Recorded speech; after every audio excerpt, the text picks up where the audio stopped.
বিনয় এবং বিনম্রতার বৈশিষ্ট্য হবে। তার কারণ হচ্ছে ঈমান আনার পরে সে জানতে পেরেছে আল্লাহ রাব্বুল আলামিনের কর্তৃত্ব থেকে বেরিয়ে আসার ক্ষমতা কারো নাই। অহংকার করে যাব কোথায়, আস্ফালন করে যাব কোথায়? আল্লাহর রাজত্বের বাইরে, আল্লাহর ক্ষমতার বাইরে যাওয়ার ক্ষমতা তো কারোই নাই। সুতরাং অহংকার তার মধ্যে জায়গা পাবে না। আল্লাহ পাক দুনিয়ার সমস্ত মানুষের জিনকে পরিষ্কার করে বলেছেন, ইয়া মাশারাল জিন্নি ওয়াল ইনস ইন ইসতাতাতুম আন তানফুযু মিন আকতারিস সামাওয়াতি ওয়াল আরদ فانفذوا لا تنفذون إلا بسلطان। হে পৃথিবীর মানুষেরা আর জেনেরা, যদি সম্ভব হয় আমার আকাশের নিচের থেকে জমিনের উপর থেকে বেরিয়ে যা। লা তানফু, বেরিয়ে যেতে পারবে না। আমি আকাশ এবং জমিন থেকে যদি সম্ভব করতে পারো বেরিয়ে যা। আর যদি কোনো আকাশ থাকে তার নিচে যা, আর যদি কোনো জমিন থাকে তার উপরে যাও। এমন দেশ যদি পাও যেখানে আমার আলো ছাড়া কোনো আলো আছে, আমার বাতাস ছাড়া কোনো বাতাস আছে, আমার চাঁদ সূর্য ছাড়া কোনো চাঁদ সূর্য আছে, যাও সেখানে। আল্লাহ রাব্বুল আলামিন বলেন নাই এরকম যাওয়ার কোনো উপায় নাই। আমি আল্লাহ রাব্বুল আলামিন আকাশ আর জমিন দিয়ে প্যাকেট করে রেখেছি, আটকায় রেখেছি। আমার রাজত্ব থেকে, আমার ক্ষমতা থেকে, আমার কর্তৃত্ব থেকে বেরিয়ে যাওয়ার ক্ষমতা কোনো মানুষের নাই, কোনো জিনের নাই, কোনো প্রাণীর নাই। সুবহানাল্লাহ। মানুষ হচ্ছে অহংকার কিসের হবে? তোমরা হচ্ছ ফকির। আল্লাহ পাক বলছেন ওয়াল্লাহুল গনিয়্যু ওয়া আনতুমুল ফুকারা। আল্লাহ হচ্ছেন গনি। আল্লাহ কি? গনি, বেনিয়াজ, বেপরোয়া। ফাআলুল লিমা ইউরিদ, যা খুশি তাই করে, কারো মুখাপেক্ষী তিনি নন। কোরআনে কারীমে রব্বুল আলামিন বলেছেন, নবী আপনি আমার ব্যাপারে, আমার গুণাবলীর ব্যাপারে বলুন। কুল হুয়াল্লাহ, ও আমার নবী আপনি বলুন আল্লাহ পাক এক এবং একক, তিনি নিরঙ্কুশ, তিনি বেনিয়াজ, তিনি কারো মুখাপেক্ষী নন, তিনি কাউকে জন্ম দেন নাই, তাকেও কেউ জন্ম দেয়নি। আকাশ এবং জমিনে আল্লাহর সমকক্ষ কেউ নাই। তোমরা হচ্ছ ফকির আর আমি আল্লাহ হচ্ছে বেনিয়াজ। লিল্লাহি মা ফিস সামাওয়াতি ওয়া মা ফিল আরদ, আকাশে যা আছে জমিনে যা আছে সব আল্লাহর। সব কার? আল্লাহ পাকের। সুতরাং কিসের অহংকার, কিসের মাতবাড়ি? মানুষ পেছনের কথা ভুলে যায়, মোটেই চিন্তা করে না। একটু আগে যারা ক্ষমতায় ছিল আজকে তারা ক্ষমতা হারা, আজকে যারা ক্ষমতায় এলো তারা আবার ক্ষমতা মসনদে বসে দুনিয়ার সব বিপদ আপদ ভুলে যায়। কি করে আরো বেশি লুটপাট করা যায়, আরো বেশি মানুষকে শোষণ করা যায়, মানুষ এই চিন্তাই করে। অহংকারে, ক্ষমতার দর্পে ফেটে পড়ে, চিন্তা করে না পেছনের কথা। আল্লাহ রাব্বুল আলামিন বলেন,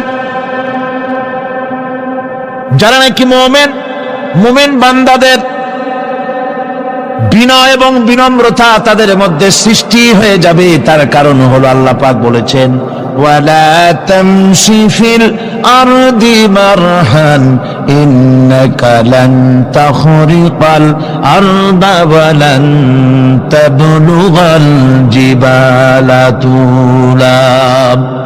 ওয়ালা তামশি ফিল আরদি মারহান, আমার জমিনের উপরে অহংকার করে পা ফেলো না। তুমি কি পারবে অহংকার করে আমার জমিনটাকে বাঁটাই দিতে? কি বলেন, পারা যাবে? অহংকার করে জমিনের উপরে লাথি মারেন জোরে, জমিন ফাটবে? ফাটবে না, আপনার পা ছিঁড়ে যাবে।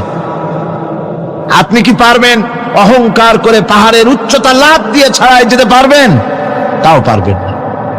সুতরাং আল্লাহ পাকের উপরে ঈমান আনলে পরে তাদের মাথা এভাবে নত হয়ে যায়, অহংকার তাদের মধ্যে জায়গা পায় না। অহংকার কিসে?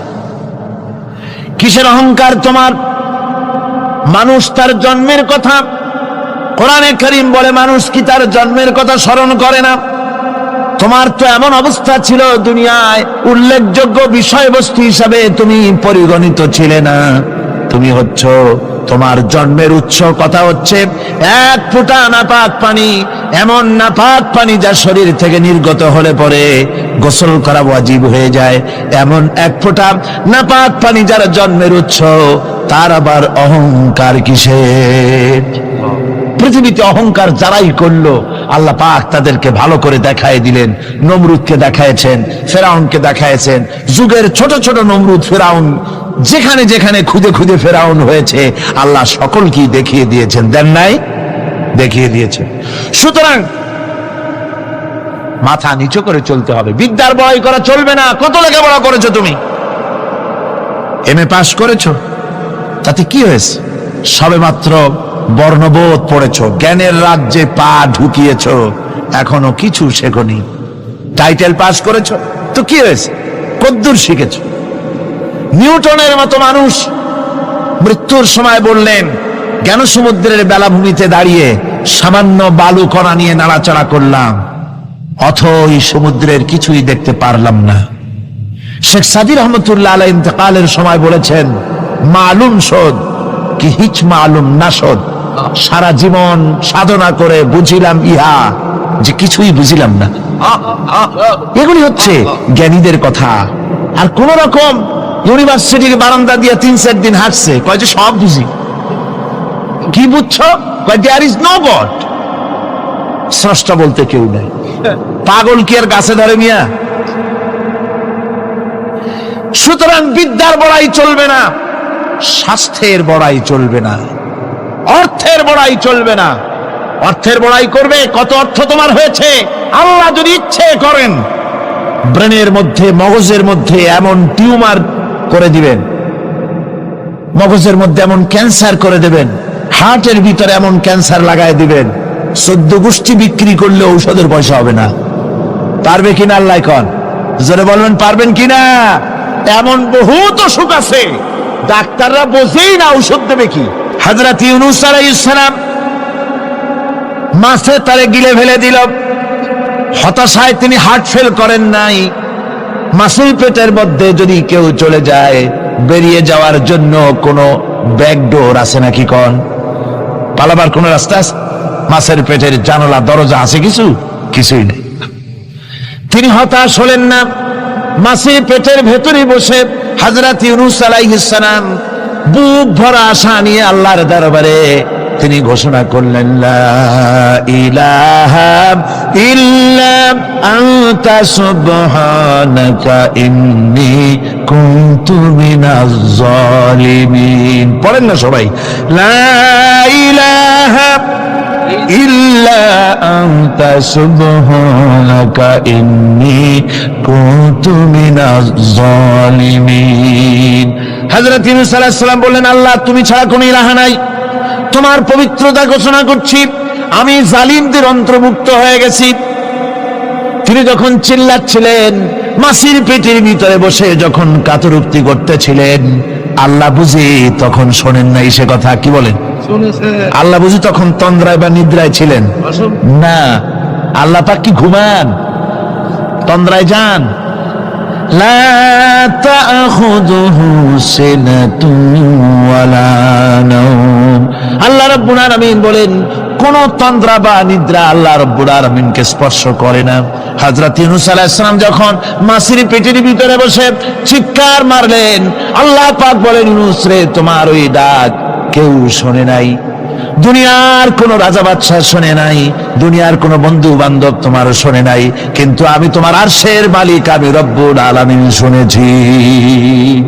শুধু শুনি নাই, সঙ্গে সঙ্গে জবাব দিয়ে দিয়েছি। ফাস্তাজাবনা লাহু ওয়া নাজ্জাইনাহু মিনাল গাম্মি।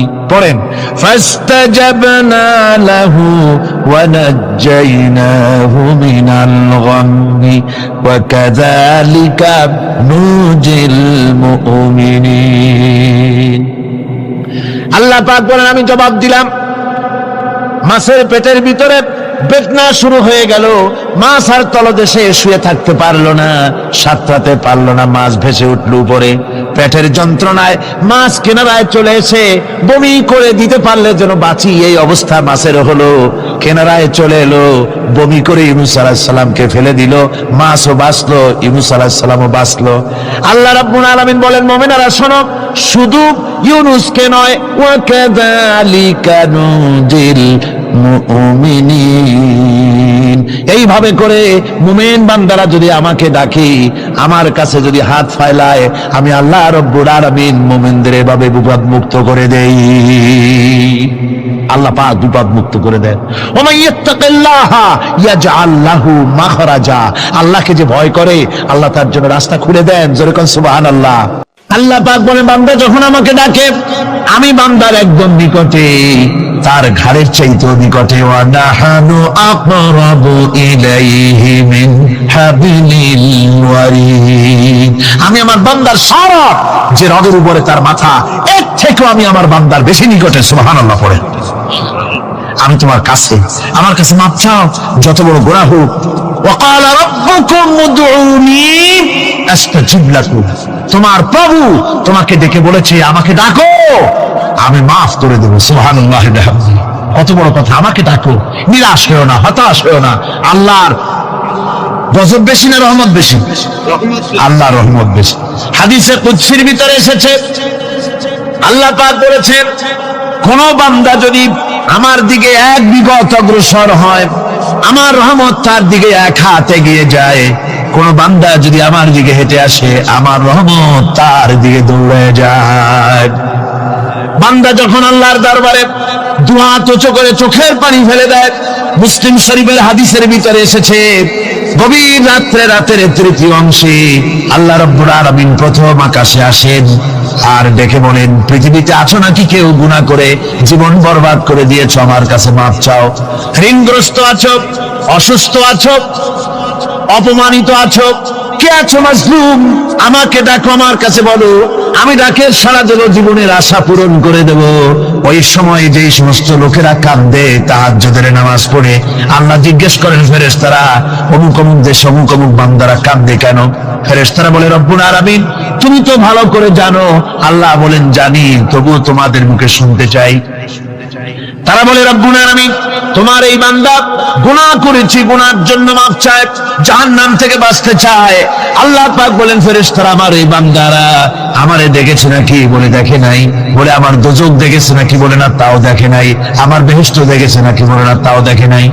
আল্লাহ পাক বলেন, ফেরেশতারা সাক্ষী থাকো, ওরা আমাকে দেখে নাই, আমার বেহেশত দোজখ কিছুই দেখে নাই, শুধুমাত্র আমার নবীর কথা, আমার কোরআনের কথা বিশ্বাস করে আরামের ঘুমকে হারাম করে যেভাবে তারা কাঁদতেছে, সাক্ষী থেকে যাও ফেরেশতারা, আমার রহমতের দরিয়ায় জোশ মেরেছে, আমার ওই ক্রন্দনরত বান্দাগুলিকে আমি আল্লাহ মাফ করে দিলাম। সুতরাং মুমিন বান্দা যারা, আল্লাহর মুমিন বান্দা যারা, এই ঈমানের কোয়ালিটি, এটাও হতাশায় নিরাশায় ভেঙে পড়বে না। গুনাহ তো মানুষই করে, গুনাহ হয়ে গেছে, মাপ চাও। তোমার গুনাহ কদ্দুর? তোমার গুনাহ যদি হয় পাহাড় সমান, আল্লাহর রহমত আকাশ সমান। জাহান্নামের কঠিন শাস্তি থেকে বাঁচতে হলে আল্লাহর প্রতি ঈমান আনতে হবে। আর ঈমান আনলে যে কোয়ালিটিগুলি হওয়া উচিত, সেগুলি আমি আপনাদের সামনে আলোচনা করছি।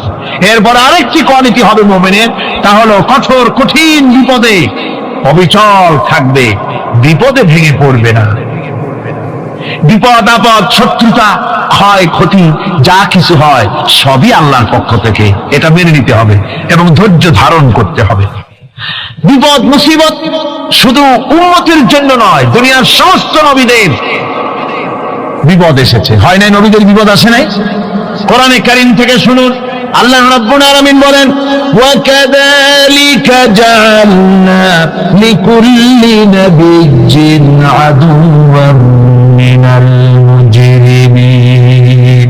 আল্লাহ পাক বলেন, এমনি করে আমি সকল নবীদের শত্রু বানিয়ে দিয়েছি, সব পাপিষ্ঠ আর অপরাধ প্রবণ লোকদেরকে। প্রত্যেক যুগে নবীদের শত্রু ছিল, প্রত্যেক যুগে নবীদের কি ছিল? শত্রু ছিল। সে শত্রু কারা ছিল? আল্লাহ পাক বলছেন, নবীদের শত্রু ছিল পাপিষ্ঠ আর অপরাধ প্রবণ সাধারণ লোক, এরাই ছিল নবীদের দুশমন। রাসূলগণের অবস্থা যদি এই হয়, তাহলে তার উম্মত, ওই দিনের ধারক বাহক যারা, তাদের বুঝি বিপদ আপদ হবে না নাকি? হবে কিনা? তো ইসলামের বিরোধিতা যারা করে, কোরআনের পরিভাষায় বলা হয়েছে ইসলামের দুশমন, নবীদের দুশমন। দুনিয়ার সব পাপিষ্ঠ আর অপরাধ প্রবণ লোকেরাই ইসলামের দুশমন হয়, নবীদের দুশমন হয়। আজও দেখেন, আজও তাকিয়ে দেখেন, ইসলামী আন্দোলনের বিরোধিতা যারা করে তারা পাপিষ্ঠ চরিত্রের কিনা তাকায় দেখেন, খুঁজে দেখেন, সর্বত্র খুঁজে দেখুন, খুঁজে দেখুন। যারা ইসলামী আন্দোলনের বিরোধিতা করে, যারা ইসলামকে মিটিয়ে দেওয়ার চেষ্টা করতেছে, যারা ইসলামকে মৌলবাদ বলে, ইসলামকে সাম্প্রদায়িক বলে, কোরআনে কারীমের কথা কত স্পষ্ট যে নবীদের দুশমন হয়, ইসলামের দুশমন হয় মুজরিম লোকেরা, অপরাধ প্রবণ আর পাপিষ্ঠ লোকেরা। আজও আমরা দেখতে পাই এই শ্রেণীর লোকেরা পাপিষ্ঠ এবং সবচাইতে সমাজের নিকৃষ্ট ধরনের চরিত্রহীন লোক। নামাজ নাই। আপনি খুঁজে দেখেন, ইসলামী আন্দোলনের বিরোধিতা যারা করছে, যারা নেতৃত্ব দিচ্ছে, নামাজ নাই, রোজা নাই, চরিত্র নাই, হজ নাই, যাকাত নাই, মদ, জুয়া, জেনা, ব্যভিচার ইত্যাদিতে লিপ্ত। চেহারা দেখলে ছেলেপেলেরা 2 গ্লাস পানি খায় ভরসটে। কথা ঠিক কিনা কয়? এই হলো অবস্থা। মারে কেন? মুমিনদেরকে, পয়গম্বরদেরকে, সাহাবীদেরকে এবং ঈমানদারদেরকে মারে কেন? তার কারণ হচ্ছে আল্লাহ রাব্বুল আলামিন বলেছেন, ওয়া মা নাকামু মিনহুম ইল্লা আইয়ুমিনু বিল্লাহিল আজিজিল হামিদ। কাফিররা ঈমানদার লোকদেরকে অন্য কোন অপরাধী নির্যাতন চালায় না, নির্যাতন চালায় শুধু এই কারণে যেহেতু মুমিন লোকেরা পরাক্রমশালী, আল্লাহ রাব্বুল আলামিনের দ্বীনকে কায়েম করতে চায়, তার উপরে ঈমান এনেছে, এই কারণেই তারা মারে। ঠিক কিনা কর? যুগে যুগে নবীদের উপরে, সাহাবীদের উপরে যে অত্যাচার হয়েছে, সেই অত্যাচার এই কারণেই হয়েছে, অন্য কোনো কারণে নয়। এই কঠিন বিপদে অবিচলতা এবং ধৈর্যের দৃষ্টান্ত নবীগণ পেশ করেছেন পৃথিবীর বুকে। আমরা দেখেছি ইব্রাহিম আলাইহিস সালামকে আগুনে ফালানো হয়েছে, আছে না কোরআন শরীফে? আমি কিন্তু গল্প করতেছি না, সব কোরআনের কথা। কিসের কথা? ইব্রাহিম আলাইহিস সালামকে আগুনে ফালানো হচ্ছে। অপরাধ কি? অপরাধ হচ্ছে হযরত ইব্রাহিম আলাইহিস সালাম দাওয়াত দিয়েছেন, লা ইলাহা ইল্লাল্লাহ। জোরে পড়েন, লা ইলাহা ইল্লাল্লাহ, লা ইলাহা, লা ইলাহা ইল্লাল্লাহ মুহাম্মাদুর রাসূলুল্লাহ। হযরত ইব্রাহিম আলাইহিস সালাম দ্বীনের দাওয়াত দিয়েছেন, এক আল্লাহর দাওয়াত দিয়েছেন, ঈমানের দাওয়াত দিয়েছেন। আর কোন অপরাধ ছিল না। নমরুদ সহ্য করতে পারলো না। কোরআনে কারীমের মধ্যে সব কথাগুলি আল্লাহ পাক এই জন্য বিধৃত করেছেন, এই জন্য কোরআনে কারীমের মধ্যে সব কথা উঠায় দিয়েছেন, যাতে করে মুমিনেরা বিপদ আসলে পরে যেন ঘাবড়ে না যায়। ইব্রাহিম আলাইহিস সালামকে আগুনে ফালানো হচ্ছে। ফেরেশতা বলছে, ইব্রাহিম তোমারে আগুনে ফালায় দাও, হতেছে আমার কাছে সাহায্য চাও, আমার কাছে ক্ষমতা আছে, আগুনগুলো উঠাই নমরুদের বংশ জ্বালায় দেব। হযরত ইব্রাহিম ফেরেশতার কাছে সাহায্য চাইছিলেন নাকি? তিনি বললেন, ফেরেশতা তোমার কাছে সাহায্য কেন চাইব? আমি তো এমন কোন অন্ধ আল্লাহর ইবাদত করি না যেই অন্ধ স্রষ্টা তার গোলামের দুঃখ দুর্দশা না দেখেন। আমি তোমার কাছে সাহায্য চাইব না। হযরত ইব্রাহিম আলাইহিস সালাম পাস করলেন। কি বলেন, পাস করছেন না? ঈমানের পরীক্ষায় পাস। আগুনের মধ্যে হযরত ইব্রাহিমকে যখন ফেলানো হচ্ছে, রব্বুল আলামিন আগুনের প্রতি নোটিশ করে দিলেন, ইয়া নারু কুনি বারদাও ওয়া সালামান আলা ইব্রাহিম। আগুন আমার ইব্রাহিমের জন্য শান্তিদায়ক, ঠান্ডা হয়ে যা। এখন কি আর আগুনের বাপের ক্ষমতা আছে ইব্রাহিমকে পোড়ানো? আর ক্ষমতা নাই। আমার বন্ধুগণ, ইব্রাহিম আগুনের ভিতরে আরামে বসা আছেন, আর ওদিকে নমরুদ বসে বসে দেখতেছে দূর থেকে। ইব্রাহিম তো জ্বলে না, গায়ের মধ্যে আগুন জ্বলে গেল। ডাক দিয়া কয়, আগুন তোর হলো কি? কেন জ্বালাইতে পারিস না আমার দুশমন রে? হলোটা কি তোর? তোর কি জ্বালানোর শক্তি বন্ধ হয়ে গেল নাকি? আগুনের ভিতর থেকে জবাব এলো, নমরুদ রে, আমার ভিতরে জ্বালানোর শক্তি আছে কি নাই যদি প্রমাণ করতে চাও, টেস্ট করতে চাও, তুই নিজে আয়, তোরে শুদ্ধ তামাম দুনিয়া জ্বালাই দিতে পারি, ইব্রাহিমের এক গাছা পশম জ্বালাই দিতে পারি না। তার কারণ হচ্ছে আমি হচ্ছি মাখলুক, আল্লাহ হচ্ছেন খালিক। আল্লাহ আমাকে বলেছেন না জ্বালাতে, তুমি 1000 বার বললেও আমি ইব্রাহিমকে জ্বালাইতে পারবো না। কোরআনে কারিমে ঘটনা বলে মুমিনদেরকে সাহস দেওয়া হচ্ছে, মুমিনেরা দ্বীনের কাজ করতে গিয়ে বিপদ আবাজ আসবে, ইমানের দাবি হলো বিপদ আসবে, আর বিপদ আসলে ঘাবড়ায় যেও না, মুসিবতে পড়ে চিন্তায় পেরেশানে হয়রান হয়ে যেও না।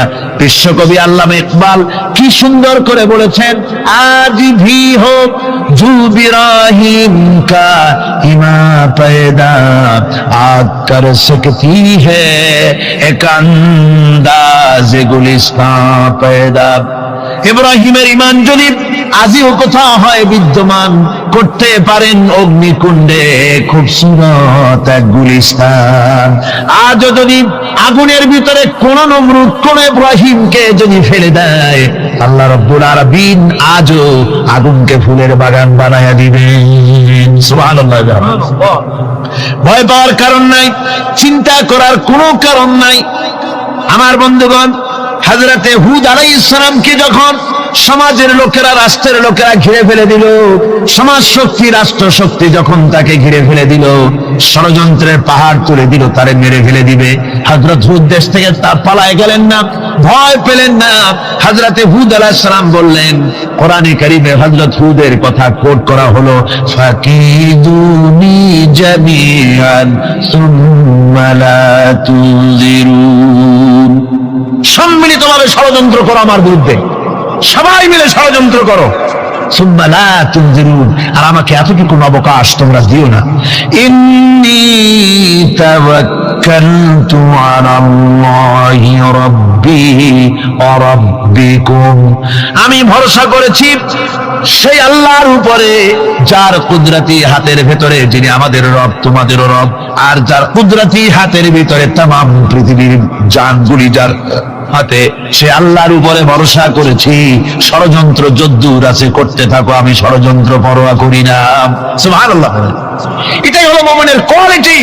শুধু ঈমান, লা ইলাহা ইল্লাল্লাহু মুহাম্মাদুর রাসূলুল্লাহ, গরুর গোশত খাই, আর রবিউল মাস আসতে পরে ইয়া নবী সালাম আলাইকা, ইয়া রাসূল সালাম আলাইকা, তারপরে গরম গরম জিলাপি আর রসগোল্লা খাইলাম খুব বেশি করে, এর নাম মুমিন নয়। মুমিন হচ্ছে তার চলায় ফেরায়, ওঠায় বসায় সাহসিকতার এক আন্দাজ তৈরি হবে সে। আমার ভাইয়েরা, বিপদে অবিচলতা আমাদেরকে পয়গম্বরেরা শিক্ষা দান করেছেন। আমরা দেখতে পেয়েছি বিশ্বনবী জনাবে মুহাম্মদুর রাসূলুল্লাহ সাল্লাল্লাহু আলাইহি ওয়াসাল্লাম হিজরতের রাত, কাফেররা চতুর্দিকে দাঁড়ানো, হযরত জিবরাইল এসে বলেন, ইয়া রাসূলুল্লাহ, হে কাফেররা চতুর্দিকে ঘিরে দাঁড়িয়েছে, গভীর রাত, এখন হাতে তাদের তরবারি, সকাল হলে পরেই তারা আপনাকে মেরে ফেলে দেবে, তাড়াতাড়ি ওঠেন, মদিনার দিকে চলে যান। আল্লাহ নবী ঘুমের থেকে জেগে হযরত আলীকে ডেকে বলেন, আলী, আল্লাহ অর্ডার করেছেন আমি মদিনায় চললাম, আমার বিছানার পরে আমার চাদর গায়ে দিয়ে শুয়ে থাকো। হযরত আলী বলেন, আল্লাহর হাবিব, আপনার চাদর গায়ে দিয়ে ঘুমিয়ে থাকবো, সকালবেলায় কাফির বেঈমানেরা আপনার বিছানার পরে আপনার চাদর গায়ে দেওয়া অবস্থায় আমি আলীকে তারা মুহাম্মদ মনে করবে, আর আমি আলীকে নবী মনে করে তারা তাদের তরবারি দিয়া কেটে কেটে টুকরা টুকরা করে আমারে বিদায় করে দেবে দুনিয়া থেকে। এতটুকুনো পরোয়া করি না, বরং আমার দিলের মধ্যে এটাই তৃপ্তি থাকবে যে আমি আলীর জীবনের বিনিময় আল্লাহর হাবিব দুনিয়ায় বেঁচে আছেন। যে ব্যক্তি বিদ্রোহ করেছে এবং দুনিয়ার জীবনকে অগ্রাধিকার দিয়েছে, তার জায়গা হচ্ছে জাহান্নাম। জোরে বলেন নাউজুবিল্লাহ। যে ব্যক্তি আল্লাহর সঙ্গে বিদ্রোহ করেছে আর পরকালের জন্য পাথর জোগাড় করে নাই, দুনিয়াকে অগ্রাধিকার দিল, পরকালকে ভুলে গেল, তার জায়গা হলো জাহান্নাম। وَأَمَّا مَنْ خَافَ مَقَامَ رَبِّهِ وَنَهَى النَّفْسَ عَنِ الْهَوَى فَإِنَّ الْجَنَّةَ هِيَ الْمَأْوَى। আর যে ব্যক্তি আপন প্রভুর সামনে উপস্থিত হকে ভয় করেছে এবং আপন প্রবৃত্তিকে লালসা মুক্ত করেছে, লালসার হাত থেকে রক্ষা করেছে। আল্লাহ রাব্বুল আলামিন কিয়ামতের দিন তার জন্য রেখে দিয়েছেন জান্নাত। তার জন্য কোন জায়গা? জান্নাত। আমাদেরকে পরকাল ভিত্তিক জীবন যাপন যদি করি তাহলে কবরের জবাবগুলি খুব আসান হবে। আর যদি পরকাল ভিত্তিক জীবন যাপন না হয়, কবরটা মুসিবত হয়ে যাবে। হযরত ওসমান রাদিয়াল্লাহু তাআলা আনহু কবরের কাছে গিয়ে খুব কাঁদতেন। সাহাবায়ে কেরাম প্রশ্ন করেছেন, হুজুর, রাসূল করিম সাল্লাল্লাহু আলাইহি ওয়াসাল্লাম যখন জান্নাত ও জাহান্নামের ওয়াজ করেন কখনো তো এত বেশি আপনি কাঁদেন না, যত বেশি কাঁদেন কবরের কাছে এসে, কারণ কি? হযরত ওসমান রাদিয়াল্লাহু তাআলা আনহু বলতেন, আমার সাথীরা, আমি আমার হাবিবের কাছে, আল্লাহ রাব্বুল আলামিনের রাসূলের কাছে আমি শুনেছি এই কবরটাই হলো প্রথম স্টেশন, এই কবরটাই হলো প্রথম ইমিগ্রেশন কাউন্টার। এই জায়গায় যদি কেউ ধরা পড়ে যায়, কারো যদি চার্জশিট হয়ে যায়, সব জায়গায় ধরা পড়ে যাবে। হাসরে মিজানে সিরাতে কোনো জায়গায় নাজাত পাবে না। আর এই কবরটা যদি কেউ মুক্তি পেয়ে যায়, মিজান সিরাত হাসর সব জায়গা থেকে আল্লাহ তারে ভালোভাবে পার করে দিবেন। এটা হলো আসল জায়গা, মারাত্মক জায়গা, খুব মারাত্মক জায়গা। আমি এটাকে ইমিগ্রেশন কাউন্টার বলেছি আমার ভাষায়। ইমিগ্রেশন কাউন্টার যারা বিদেশ ভ্রমণ করেছেন তারা জানেন। লন্ডন যাবেন, আমেরিকা যাবেন, সৌদি আরব যাবেন, যে কোনো বিদেশে যাবেন, গেলেই পাসপোর্ট তারা দেখবে। পাসপোর্টে আপনার ন্যাশনালিটি কোনটা সেটাই তারা জানতে চাইবে। আপনি কোন দল করেন এটা তারা জানতে চাইবে না। আপনি কোন ভাষায় কথা বলেন তাও তাদের জানার দরকার নাই। প্রথমেই তারা আপনার ন্যাশনালিটি দেখবে, আপনার আইডেন্টিটি কি তারা জানতে চাইবে। তারপরে যদি স্যাটিসফ্যাক্টরি হয় আপনাকে ভিসা দিয়ে ভেতরে ঢোকবার ব্যবস্থা করে দেবে। আর যদি তারা স্যাটিসফাইড না হয় তাহলে আপনাকে মেহমানখানায় ঢুকানো হবে গ্রেফতার করে। কবর হচ্ছে এ ধরনের একটি ইমিগ্রেশন কাউন্টার। কবরের ভিতরে মানুষ যখনই রাখা হবে সঙ্গে সঙ্গে দুজন ফেরেশতা আসবে। কবরের কাছে যারা এসেছিল দাফন হয়ে যাওয়ার পর এই লোকগুলি 40 কদম যেতে যতক্ষণ লাগে এর মধ্যেই দুজন ফেরেশতা এসে যাবে। এসে জিজ্ঞেস করবে, মান রব্বুকা, তুমি কোন দল করতে? ওটা তাদের জানার দরকার নেই। চাকরি কিসে করতেন ওটা জানার দরকার নেই। ব্যবসা করতেন না চাকরি করতেন প্রয়োজন নেই।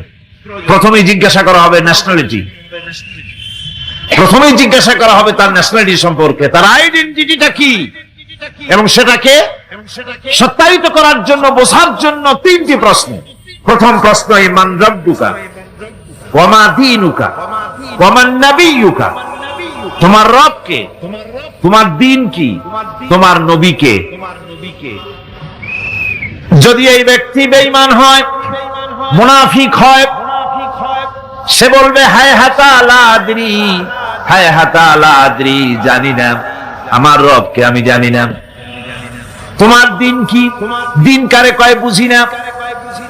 এরপরে আল্লাহর নবী জনাবে মুহাম্মদ রাসূলুল্লাহ সাল্লাল্লাহু আলাইহি ওয়াসাল্লাম কে দেখানো হবে, বলা হবে মা কুনতা তাকুলু ফি হাদার রাজুল, এই ব্যক্তি সম্পর্কে তোমার ধারণা কি নিকে, বলবে আমি চিনি না।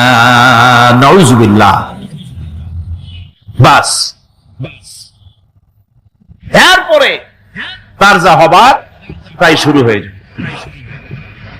আর যদি বান্দাটা মুমিন হয়, প্রশ্ন করা হবে মান রব্বুকা, জবাব দেবে রব্বি আল্লাহ, আমার রব আল্লাহ রাব্বুল আলামিন।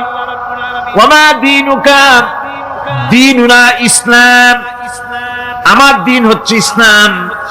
এরপরে আল্লাহর নবীকে দেখানো হবে। কয়েক রকমের বর্ণনা আছে, কোন বর্ণনায় আছে হুজুরের আকারে দেখানো হবে, অথবা রাসূলকে সরাসরি দেখানো হবে।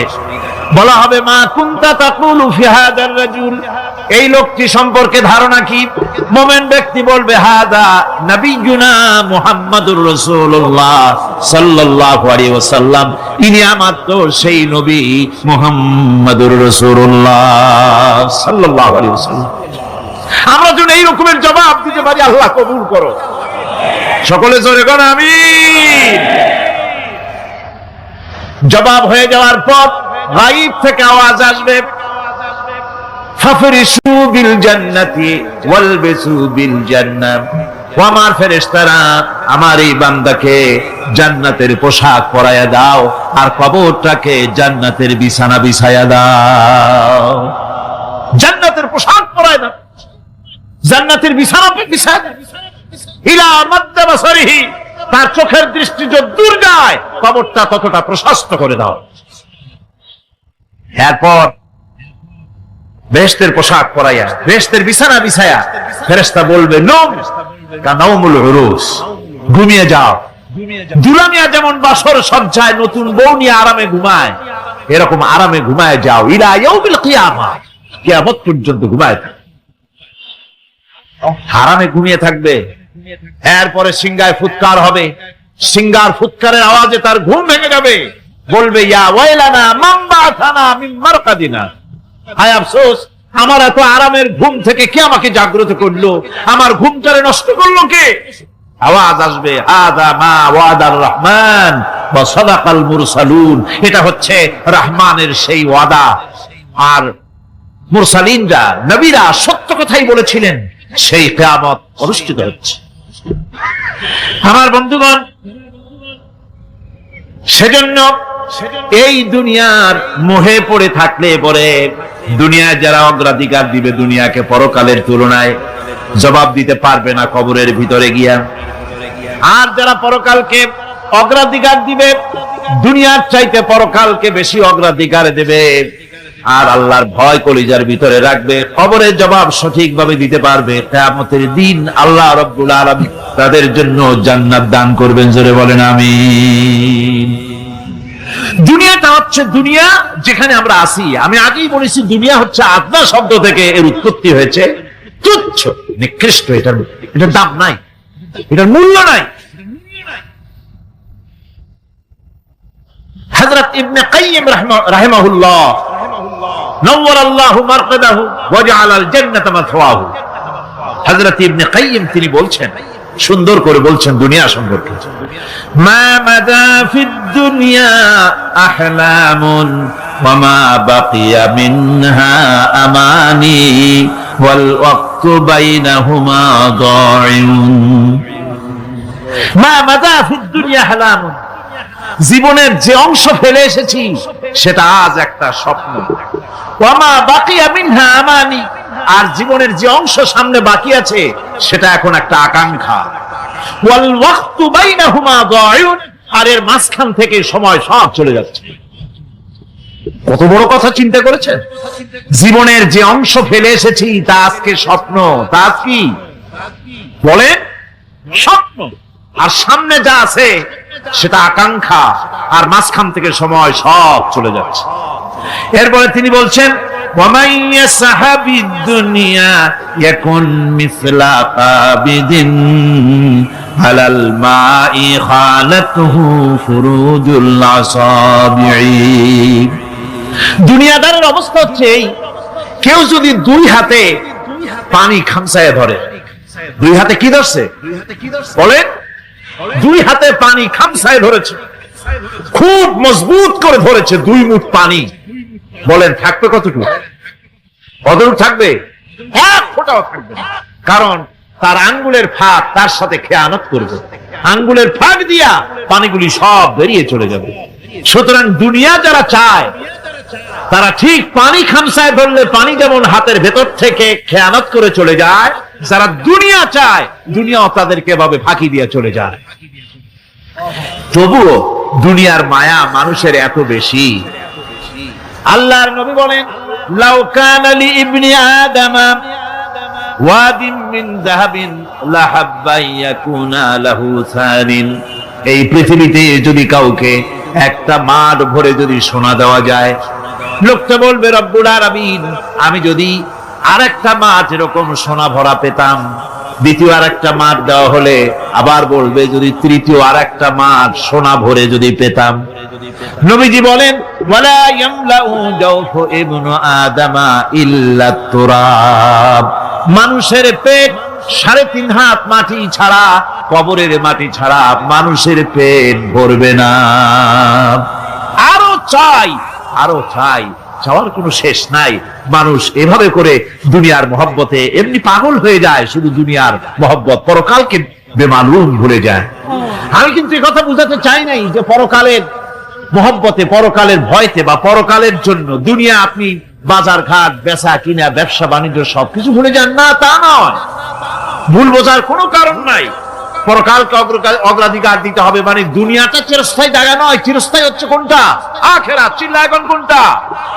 সুতরাং এখানে যা করতে হবে, আখিরাতে জবাবদিহিমূলক জীবন যাপন করতে হবে।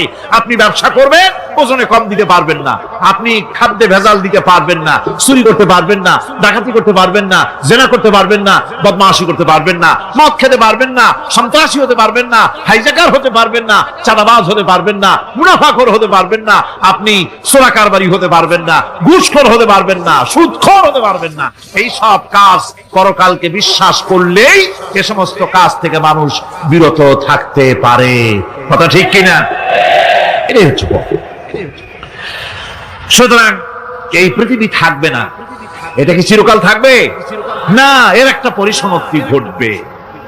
যেমন করে সারা বছর লেখাপড়া করার পর কলেজে, বিশ্ববিদ্যালয়, মাদ্রাসায়, হাই স্কুলে, সব জায়গায় সারা বছর লেখাপড়া করার পর যেমন পরীক্ষা দেওয়ার একটা দিন আসে, সারা বছর ব্যবসা করার পর হিসাব নিকাশ করার যেমন একটা সময় আসে, সারা মাস চাকরি করার পর বেতন পাওয়ার যেমন একটা দিন আসে, সারা জীবন চাকরি করার পর পেনশন পাওয়ার যেমন একটা সময় আসে, অনুরূপ ভাবে এই দুনিয়া যেদিন শেষ হয়ে যাবে, আল্লাহ নির্ধারিত সময় শেষ হয়ে যাওয়ার পর একটা সময় আসবে যখন আল্লাহ রব্বুল আলামিন সব শেষ করে দিবেন, লন্ডভন্ড হয়ে যাবে, কিছুই থাকবে না। কোরআনে কারিমে আল্লাহ সব বলেছেন, কোরআনে সব আল্লাহ বলে দিয়েছেন। আল্লাহ পাক বলেন এই পৃথিবীর সব কেমন ভাবে ধ্বংস হবে তার চিত্র আল্লাহ পাক কোরআনে কারিমে তুলে ধরেছেন। ইদাস সামাউ ফাতারাত ওয়া ইদাল কাওয়াকিবু তাসারাত ওয়া ইদাল বিহারু ফুজ্জিরাত ওয়া ইদাল কুবুরু বু'সিরাত। যখন আকাশসমূহ দীর্ঘ বিদীর্ণ হয়ে যাবে, তারকাগুলি বিক্ষিপ্ত হয়ে ছিটকে পড়বে, আর সমুদ্রগুলি উচ্ছ্বসিত হয়ে পড়বে, কবরগুলি সব তার ভেতরে যা আছে উদ্গীরণ করে দেবে, তারকাগুলি স্থিমিত হয়ে যাবে। এরপরে সমস্ত আকাশগুলি কিতাবের পৃষ্ঠার মতো একটার পরে একটা ঠাস ঠাস করে পড়তে থাকবে, চূর্ণ বিচূর্ণ হয়ে ভেঙে চুরে একাকার হয়ে যাবে। পাহাড়গুলিকে উড়িয়ে দেওয়া হবে, চন্দ্র এবং সূর্য একাকার হয়ে যাবে। আল্লাহ রাব্বুল আলামিন বলেন ফাইদা বারিকাল বাসার ওয়া খাসাফাল কমার ওয়া জুমিআশ শামসু ওয়াল কমার। চক্ষু যখন বিস্ফারিত হয়ে যাবে, চাঁদ যখন তার আলো হারিয়ে ফেলবে, সূর্য যখন তার আলো হারিয়ে ফেলবে, চাঁদ আর সূর্য সব একাকার হয়ে যাবে, সেই সময় অবস্থাটা কি চিন্তা করো। মানুষ হয়রান হয়ে দৌড়াদৌড়ি করবে। ওয়াহুমিলাতিল আরদু ওয়াল জিবালু ফাদুক্কাতা দাক্কাতান ওয়াহিদা। জমিন এবং পাহাড়গুলির মধ্যে আল্লাহ রাব্বুল আলামিন সংঘর্ষ বাঁধিয়ে দিবেন, পাহাড়গুলি ভেঙে চুরে টুকরা টুকরা হয়ে যাবে, পাহাড়গুলি উঁচু করে জমিনের উপরে আছাড় মেরে আল্লাহ রাব্বুল আলামিন ভেঙে চুরে চুরমার করে দিবেন। সুবহানাল্লাহ। ওয়া তাকুনুল জিবালু কালইনিল মানফুস। পাহাড়গুলো পেঁজা ধোনা তুলার মতো করে উড়িয়ে দেওয়া হবে, পাহাড় উড়ে যাবে। সুবহানাল্লাহ। পাহাড় পাথরের তৈরি করা পাহাড়, এই পাহাড়গুলি তুলার মতো হয়ে উড়বে কিভাবে? আমি এই দৃশ্য নিজের চোখে কিছুটা হলেও দেখছি। আজ থেকে 10 দিন আগে আমি ইতালি সফর করে এসেছি। ইতালির রাজধানী রোম। রোম প্রাচীন সভ্যতার লালন ভূমি। কোরআনে কারিমে সূরায়ে রোম রয়েছে। এই রোম সেই রোম। এখানের বাদশার কাছে রাসূল করিম সাল্লাল্লাহু আলাইহি সাল্লাম হেরাক্লিয়াসের কাছে চিঠি পাঠিয়েছিলেন। সেই রোম। 12 থেকে 15,000-এর মতো বাংলাদেশি মুসলমান সেখানে আছে। জুমার দিন, যেদিন আমি গেলাম তার পরের দিনই জুমা ছিল। জুমার নামাজ পড়লাম ভ্যাটিকানের কাছেই বিশাল মসজিদ, ইউরোপের ভিতরে সবচাইতে বড় মসজিদ এটা। রোম ইসলামের দুশমনদের রাজধানী। সেখানে যখন আযান হচ্ছে আশহাদু আন্না মুহাম্মাদার রাসূলুল্লাহ, আমার অনুভূতির কথা আপনাদেরকে বোঝাতে পারবো না, কি অনুভূতির সৃষ্টি হয়েছে আমার ভেতরে। ভ্যাটিকানের পোপ এক পাশে, কিছু দূরেই ভ্যাটিকান। ওটা হচ্ছে গোটা পৃথিবীর সমস্ত খ্রিস্টানদের কাবা, ভ্যাটিকান। তার পাশেই বিশাল মসজিদ, সেখানে নামাজ পড়লাম। চিন্তার ভেতরে আসলো আল্লাহ রাব্বুল আলামিন তার হাবিবের নাম, তার তাওহীদ, তার রিসালাতকে কিভাবে বিশ্বময় ছড়িয়ে দিলেন। আবু জাহেল চাইছিল মুহাম্মদ সাল্লাল্লাহু আলাইহি ওয়াসাল্লামকে স্তব্ধ করে দেবে মক্কার জীবনেই। কত বদনাম, সাহের, কাহেন, কাযযাব, শায়ের, নাউযুবিল্লাহি মিন যালিক, কত গালাগালি করলো। আর আল্লাহ শোনালেন, হাবিব চিন্তার কোনো কারণ নাই, ওয়ারাফা'না লাকা যিকরাক, আমি আপনার প্রশংসা বিশ্বময় ছড়িয়ে দেব। সুবহানাল্লাহি ওয়া বিহামদিহি। রোম প্রোগ্রাম শেষ করে আমাকে তারা নিয়ে গেল, যেটা আমি বলছি সফর কাহিনী শোনাবার সময়টা না, যেহেতু এর সঙ্গে প্রাসঙ্গিক সেজন্য বলছি। পাহাড় কেমনে তুলার মতো হয়ে উঠবে তার নজির দেখেছি।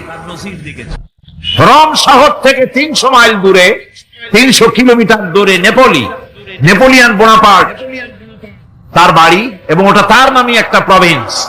ভূমধ্য সাগরের পারে ভিসুভিয়াস, পৃথিবীর সবচাইতে বড় আগ্নেয়গিরি, সেটা দেখাতে নিয়ে যাওয়া হলো আমাকে। যে পাহাড়টা পৃথিবীর মাটি থেকে তার চূড়া হচ্ছে 3 মাইল উঁচু। এর 2 মাইল গাড়িতে করে ঘুরে ঘুরে যাওয়া যায়, এরপর আর গাড়িতে যাওয়া যায় না, বাকিটুকুন যেতে হবে হেঁটে হেঁটে। পাহাড়ের উপরে অক্সিজেন কম, বেশ কষ্ট হচ্ছিল উঠতে। জীবনে প্রথম পাহাড়ে চড়েছি জাবালে নূর, রাসূল করিম সাল্লাল্লাহু আলাইহি সাল্লামের উপরে যেখানে ওহী হয়েছিল সর্বপ্রথম। পাহাড় চড়ার একটা অভিজ্ঞতা ওখান থেকে আমার কিছুটা হয়েছিল। খুব কষ্ট হলো বাকি 1 মাইল উঠতে। যখন ভিসুভিয়াসের একদম শীর্ষে চলে গেছি, সেখানে গিয়ে আমার সাথে 15-20 জন লোক ছিল। আমি নিজে আল্লাহু আকবার বলে আমার গলা থেকে আওয়াজ বেরিয়ে গেল। আমি দেখতে পেলাম ভিসুভিয়াসের শীর্ষে বিশাল গর্ত। আমার মনে হয় গর্তটা এই মাঠের 1/4 হবে। এই মাঠের 1/4 হবে গর্তটা। সেই গর্তটার গভীরতা হচ্ছে 1.5 কিলোমিটার। এইখান থেকে পাথরগুলি উত্থিত হয়েছে, আগ্নেয়গিরি পাথর আগুনে গলে লাভা হয়ে এগুলি পাহাড় বেয়ে উপচে পড়েছে, চতুর্দিকে 12 মাইল ছড়িয়ে গিয়েছে। আমার মনে পড়লো ওয়াকুদুহান নাস ওয়াল হিজারা, জাহান্নামের আগুনের ইন্ধন হবে মানুষ আর পাথর। আমি সেখানে সেজদায় পড়ে গিয়া কান্নাম আর বললাম, আল্লাহ জাহান্নামের আগুন হারাম করে দিও আমাদের জন্য। পাথর কিভাবে গললো, গলে পাথরগুলি গলে পুড়ে চতুর্দিকে পড়েছে আর ছিটকেছে, চতুর্দিকে ছিটকে পড়েছে। সেই পাথরগুলি ছিটকে ছিটকে যেগুলি পুড়ে পড়েছে, সেগুলিকে দূরে সাদা রঙের বলে মনে হয়, কোনোটা সাদা কোনোটা কালো, মনে হয় যেন তুলার মতো হয়ে পড়ে আছে চতুর্দিকে। 1944 সনে তৃতীয়বারের মতো ভিসুবিয়ার্সি অগ্নিগিরি যে অগ্নি উৎপাত করে তাতে আশেপাশের 12 মাইল এলাকা এফেক্টেড হয়ে যায়। পাথরগুলি গলে এভাবে বিধ্বস্ত করে দিয়েছে।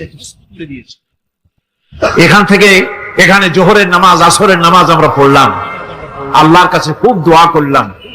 এখনো ধোঁয়া উঠতেছে, এখনো পাহাড়ের ফাটল দিয়ে ধোঁয়া উঠছে। একজন হাত দিয়ে আমাকে বলল যে খুব গরম লাগে ধোঁয়াগুলি। ওখানকার লোকেরা বলল যে ভেতরে এখনো আগুন আছে, তবে সুপ্ত, যে কোনো মুহূর্তে আবার তা জাগ্রত হতে পারে।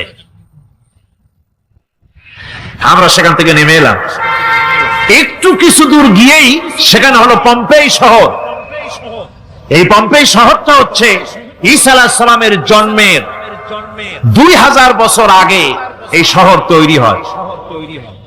ঈসা আলাইহিস সালামের জন্মের 179 বছর পর ভূমিকম্প হয়। সেই ভূমিকম্পে গোটা পম্পেই শহরটা পৃথিবীর মানুষের চোখের আড়াল হয়ে যায়, ধ্বংস হয়ে যায়, মাটির তলায় ভরা।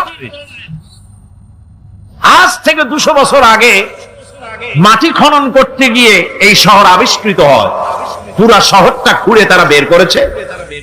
180 হেক্টর জমিনের উপরে এই বিশাল শহর। ঘুরে ঘুরে দেখলাম, গাড়ি চলে না সেখানে, পায়ে হেঁটে দেখতে হল। প্রশস্ত রাস্তা। আজ থেকে 4000 বছর আগের মানুষেরা রাস্তা বানাতে জানতো পাথর দিয়ে, এবং রাস্তার দুধারে তাদের ছিল ফুটপাথ, পানির ব্যবস্থা, নগরায়নের সব রকমের সুযোগ সুবিধা। তারপরে সেখানে বিচারালয়, এরপরে দোকানপাট, বাজার ঘাট, সবকিছুর ব্যবস্থা রয়েছে। বিশাল বিশাল পাথরগুলি দিয়ে পিলার তৈরি করা। ভাবলাম এই পিলারগুলি, এই পাথরগুলি তারা কিভাবে ক্রেন ছাড়া এত উপরে উঠালো কি করে, আমার মাথায় আসলো না। পাথর কেটে কেটে সুন্দর সুন্দর অঙ্কন শিল্প তারা করেছে। এরপরে ঘুরতে ঘুরতে বাদশার রাজার বাড়িতে গিয়ে ঢুকলাম।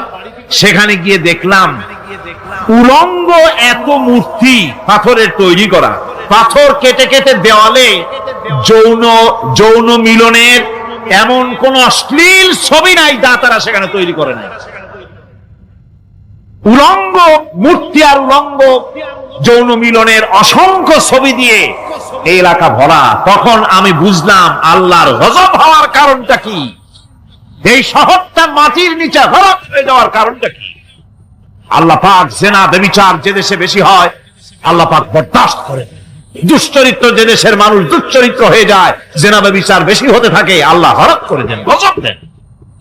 এই গজব এক এক সময় এক এক রকমের হয়ে আসে। কখনো মাটির নিচে দাবায় দেয়, কখনো মহামারী, কোন দেশে কলেরা, কোন দেশে জলোচ্ছ্বাস, কোথাও ভূমিকম্প, আর সর্বশেষ এই জেনা ব্যভিচারের জন্য আল্লাহ পাকের চূড়ান্ত এই যৌনতার অশ্লীলতার জন্য চূড়ান্ত গজব বর্তমান বিশ্বের জন্য এইডস। আল্লাহ পাক এই গজব দিয়েছে। বন্ধুগণ, আমি সেই জায়গা, আমি সেখানে যা দেখলাম যে আল্লাহ পাক পাহাড়গুলিকে কিভাবে উড়াবেন, এটা অস্বীকার করার কোন উপায় নাই। বিশ্বাস তো করতামই, তবে হযরত ইব্রাহিম আলাইহিস সালাম যেমন বলেছিলেন, রব্বি আরিনি কাইফা তুহিল মাউতা, আয় আল্লাহ তুমি মরাকে চিন্তা করবা কেমনে। আল্লাহ পাক বলেন, আওয়ালাম তুমিন, তুমি বিশ্বাস করো না? ইব্রাহিম আলাইহিস সালাম বললেন, বালা, অবশ্যই বিশ্বাস করি, ওয়ালাকিন লিয়াতমাইন্না কলবি, যদি চোখে দেখতাম তাহলে আমার অন্তরাত্মা খুব ঠান্ডা হতো। আল্লাহ রাব্বুল আলামিন চোখে দেখায় দিলেন জিন্দা কেমনে মুর্দা হবে, মুর্দা কেমনে জিন্দা হবে, আল্লাহ দেখায় দিলেন। পাহাড় উড়ায় দিবেন আল্লাহ রাব্বুল আলামিন। একথা কলিজার মধ্যে তার উপর ঈমান বিশ্বাস, কিন্তু আল্লাহ চোখে দেখাইছেন, ঈমান আরো মজবুত হয়েছে, যা ছিল আরো মজবুত হয়েছে। সুবহানাল্লাহ। আল্লাহর ভয়তে কলিজা কেঁপেছে। আমি পাহাড়ের উপরে কেঁদেছি, যার যার হয়ে কেঁদেছি। বন্ধুগণ, আল্লাহ সুবহানাহু ওয়া তাআলা এই জন্য বলেছেন, কুল সিরু ফিল আরদ, আমার জমিন ঘোরো, ভালো করে দেখো, কাইফা কানা আকিবাতুল মুকাজ্জিবিন, মহাসত্যকে যারা অস্বীকার করেছে তাদের পরিণতি আমি কি করে দিয়েছি, এগুলি চোখে ভালো করে তাকায় দেখো। আমার বন্ধুগণ, সুতরাং এই পৃথিবীর অবসান হবে, এই পৃথিবী ধ্বংস হবে, এই পৃথিবী চূড়ান্ত ভাবে শেষ হয়ে যাবে। ও হ্যাঁ, আরেকটি কথা বলতে হয়, সেটা হচ্ছে যে এই রোম থেকে আর একটু দূরে 900 মাইল দূরে হচ্ছে সিসিলি। 900 মাইল দূরে, সেখানে এই সিসিলি মুসলমানেরা শাসন করেছিল 350 বছর। সেই সিসিলিতে রয়েছে 360টা মসজিদ মুসলমানদের করা। সমস্ত মসজিদগুলি আজ তালা বন্ধ, একটা মসজিদও খোলা নাই। সেখানকার মুসলমানেরা ওয়াজ শুনতে এসেছিল রোমে। আমি তাদের জন্য পরামর্শ দিয়েছি যে গভর্নমেন্টের কাছে তোমরা দাবি জানাও যে অন্তত একটা মসজিদের দরজা আমাদের জন্য খুলে দাও। রোমের অবস্থানরত প্রবাসী বাংলাদেশি মুসলমানেরা আমাকে বলেছে, তাদের অনেকের বাড়ি চট্টগ্রামেও আছে, আমাকে বলেছে তাদের চোখে পানি আসছে বলার সময় যে চিরময়ের তাফসীর মাহফিল যখন আসে কলিজাটা কাঁদতে থাকে যাওয়ার জন্য। তো যাওয়া তো সম্ভব না এত দূর থেকে, আমাদের সালাম বলে দিবেন যত লোক আসবে, আর আমাদের জন্য দোয়া করতে বলবেন যেন এই রোমের ভিতরে আমরা ইসলামের আদর্শের ভিত্তিতে আমরা যেন চলতে পারি। আপনারা দোয়া করুন তাদের জন্য। ভাইরা আমার, এই পৃথিবী একদিন পরিসমাপ্তি ঘটবে এবং আল্লাহর দরবারে আমাদেরকে উঠতে হবে এবং সেখানে আমাদের বিচার হবে। সেখানে আমাদের কি হবে? বিচার হবে। আল্লাহ পাক বিচারটাকে নির্ভুল করার জন্য, সঠিক করার জন্য প্রত্যেকের গলায় আমলনামা ঝুলায় রাখছে। এখানে রেকর্ডের ব্যবস্থা করা হয়েছে। আল্লাহ পাক বলছেন, ওয়া কুল্লা ইনসানিন আলজামনাহু তাইরাহু ফি উনুকিহি ওয়া নুখরিজু লাহু ইয়াওমাল কিয়ামাতি কিতাবান ইয়ালকাহু মানশুরা। আল্লাহ পাক বলেন, প্রত্যেকের ভালো মন্দ কর্মফল, কর্মলিপি আমি তার গলায় ঝুলায় রেখেছি। কিয়ামতের দিন সে নিজের কাছে স্পষ্ট সব দেখতে পারবে, কোন জিনিস বাদ পড়বে না। তার গলায় তার আমলনামা ঝুলানো আছে, সব রেকর্ড হতেছে। আমরা যা করছি সবগুলি রেকর্ড হয়ে যাচ্ছে।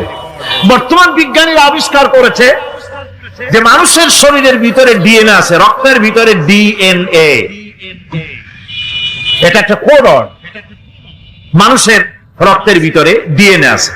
যেমন তার ব্রেনের ভিতরে কতগুলি কোষ আছে, এক একটা কোষ এক এক ধরনের কাজ করে, অনুরূপ ভাবে তার শরীরের ভিতরে, রক্তের ভিতরে ডিএনএ আছে। এই ডিএনএটা কি? এই ডিএনএটা হচ্ছে, এই ডিএনএ একটা কম্পিউটারের মতো কাজ করতেছে। লোকটা কি করবে, কোথায় যাবে, সে ভালো হবে মন্দ হবে, কি হবে, সব তার ডিএনএর মধ্যে রেকর্ডকৃত আছে। এটা বোঝার জন্য একটা সুন্দর দৃষ্টান্ত দেওয়া যায়। যেমন এই কাগজটাকে আপনারা মনে করুন একটা গাড়ির একটা ব্লুপ্রিন্ট, একটা গাড়ির ব্লুপ্রিন্ট। এখানে লেখা আছে গাড়ি কিভাবে তৈরি হবে। এই কাগজটা নিয়ে ঘরের মধ্যে রেখে দিলেন। এখন এই কাগজটা থেকেই অটোমেটিক গাড়ির উইন্ডো তৈরি হলো, শিল তৈরি হলো, গাড়ির বডি তৈরি হলো, চেসিস তৈরি হলো, টায়ার তৈরি হলো, ইঞ্জিন তৈরি হলো, ব্যাটারি তৈরি হলো, পেট্রোল নিল, আর কোন রকমের ড্রাইভার ছাড়াই গাড়ি চলতে আরম্ভ করলো। এই কথাটা যদি মনের মাথার মধ্যে আনতে পারেন যে এটা কিভাবে হইতে পারে, এতে লেখা অনুযায়ী যেভাবে হওয়া যদি সম্ভব হয়, অনুরূপ ভাবে মানুষের রক্তের ভিতরে ডিএনএ এর আবিষ্কার করেছে। এর ভিতরে মানুষের ভালো মন্দ, কোথায় যাবে, কি করবে, সবকিছুর মধ্যে রয়েছে। কোরআনে কারীমে আল্লাহ রাব্বুল আলামিন, আমি গত বছরও বলছিলাম যে বিজ্ঞানের আবিষ্কার যত বাড়বে কোরআন বোঝা মানুষের জন্য তত সহজ হবে। কোন সুবহানাল্লাহ। কোরআন বোঝা মানুষের জন্য তত সহজ হবে। সুতরাং মানুষের গলার সাথে আল্লাহ পাক বলছেন যে একটা আমলনামা আমি ঝুলাই দিয়েছি তার গলার সাথে। সে যা করতেছে ওখানে সব লিপিবদ্ধ হচ্ছে, কম্পিউটারাইজড, কম্পিউটারের মতো এগুলি সব গ্রহণ করতেছে। এগুলি কিয়ামতের দিন তার সামনে হাজির করা হবে।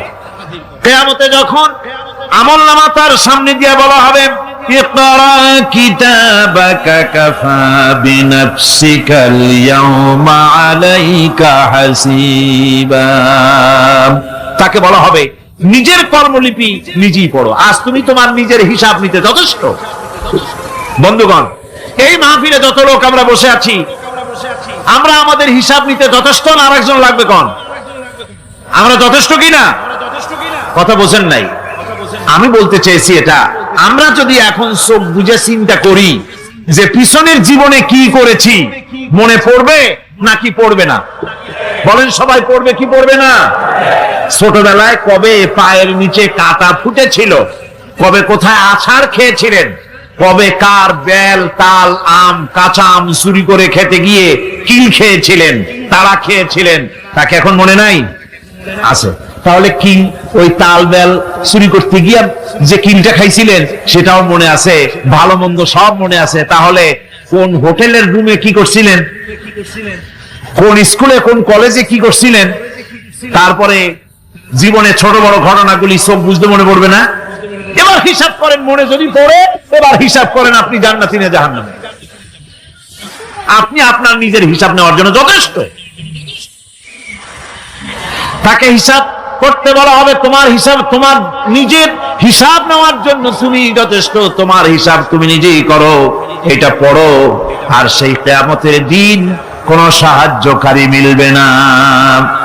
লান তানফাকুম আরহামুকুম ওয়ালা আওলাদুকুম ইয়াউমাল কিয়ামাহ।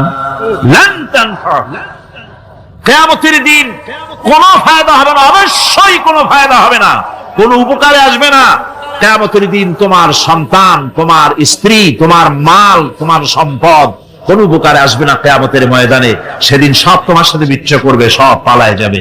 সেখানে উৎকোষেরও কোনো কারবার নাই যে ঘুষ টুস দিয়া, ফেরেশতাদের কোন রকম বুঝবাজ দিয়া, আলাদা কোনো চোরাগলি পথ দিয়া একেবারে ফুট করে ভেস্তে চলে যাবেন, এমন কোনো সুযোগ নাই। অনেকে বলে হুজুর এমন কিছু দোয়া শিখায় দেন যাতে ওই সব জেহাদ বোমা এগুলি খুব ভয় পাই, ওসব রাস্তা টাস্তা না, খুব সহজে কিছু দোয়া দুরূদ করিয়া আস্তে করে জান্নাতে চলে যাওয়া যায়, এরকম একটা দোয়া, এরকম একটা পথ বলে দেন। আমি বলি ভাই, এরকমের কোন চোরাগলি আমার রাসূল আবিষ্কার করতে পারেন নাই, আল্লাহর পয়গম্বরেরও এই ধরনের কোন পথ আবিষ্কার করতে পারেন নাই। সেখানে কিয়ামতের দিন কাউকে উৎকোষ গ্রহণ করার কেউ নাই, উৎকোষ দেওয়া যাবে না। আর উৎকোষ দিবেন এবার কি, আপনার কাছে কিছু নাইও, থাকলেও নেওয়ার কেউ নাই। এই দুনিয়ায় ফাঁকিবাজি করে বহুত কিছু করা যায়, কিন্তু কিয়ামতের মাঠে এগুলি কিছুই চলবে না। اليوم لا ينفع مال ولا بنون। কিয়ামতের দিন ধন সন্তান সন্ততি আর সম্পদ কোনো কাজে লাগবে না। সেদিন শুধু আমল, আমল যদি ভালো হয় কাজে লাগবে, আমল খারাপ হবে সব শেষ হয়ে যাবে।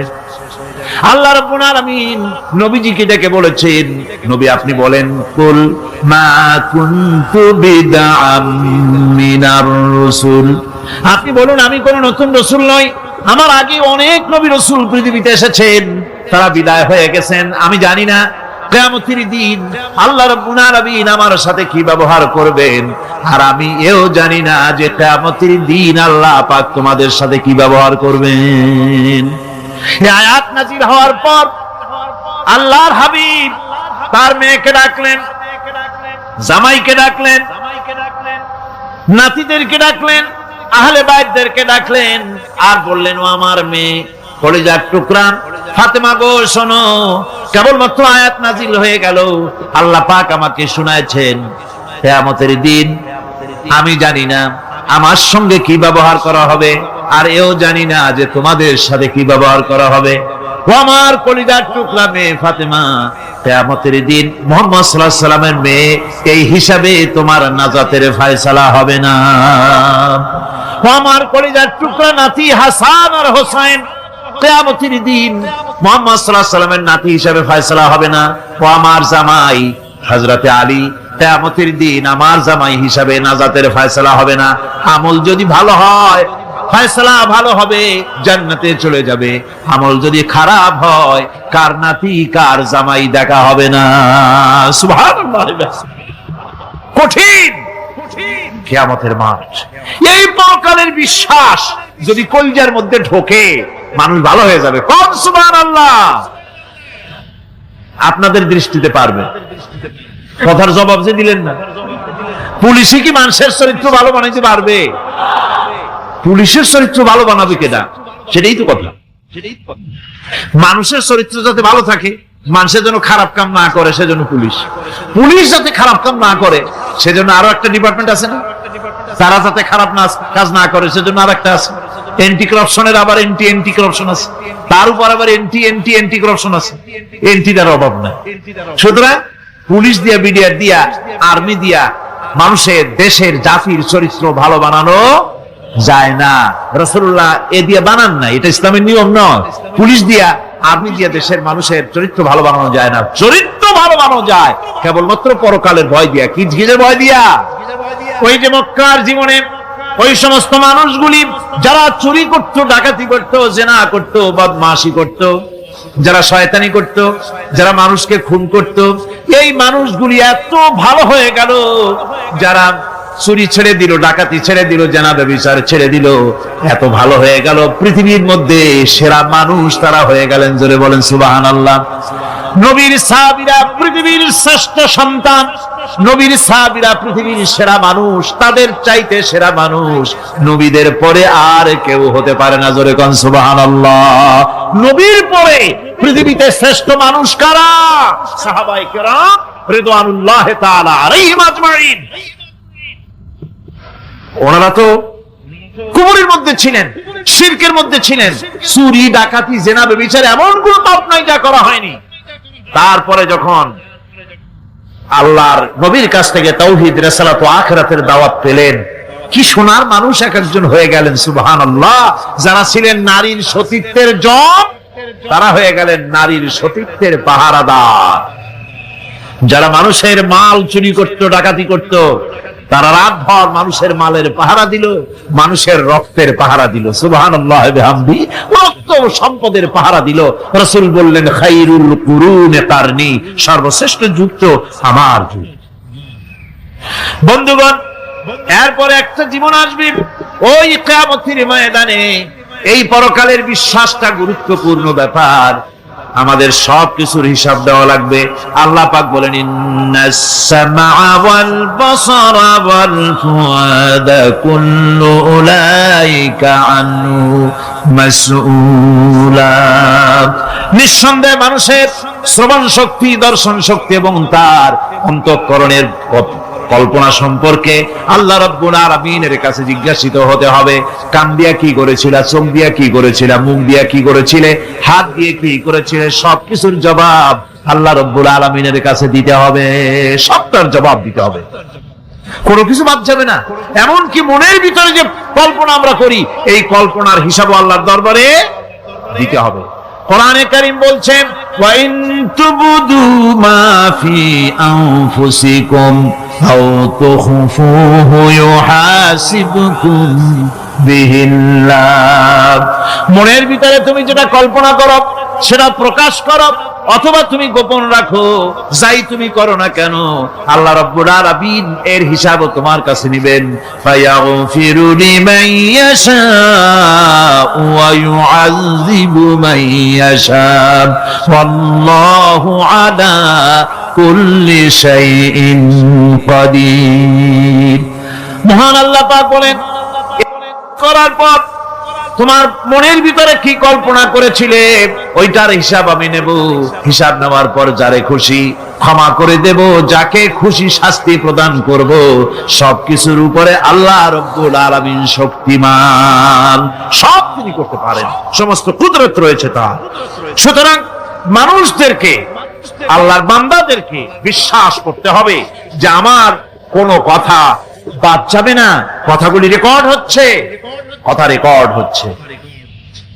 আমি যে ওয়াজ করতেছি, এই কথাগুলি রেকর্ড হচ্ছে নাকি হচ্ছে না? অনেক টেপ রেকর্ডার রেকর্ড হচ্ছে, অডিও ভিডিও হচ্ছে। আজ থেকে 50 বছর পর যদি এই রেকর্ড বাজানো হয়, আমাকে যদি বলা হয় যে আপনি অমুক জায়গায় অমুক কথা বলেছেন, আমি যদি বলি না আমি কথা বলি নাই, তারপরে যদি রেকর্ড বাজানো হয়, তাহলে আমি কথা যে বলি নাই যদি বলি, তাহলে এটা ধরা পড়বে না? সেখানে ধরা পড়বে না?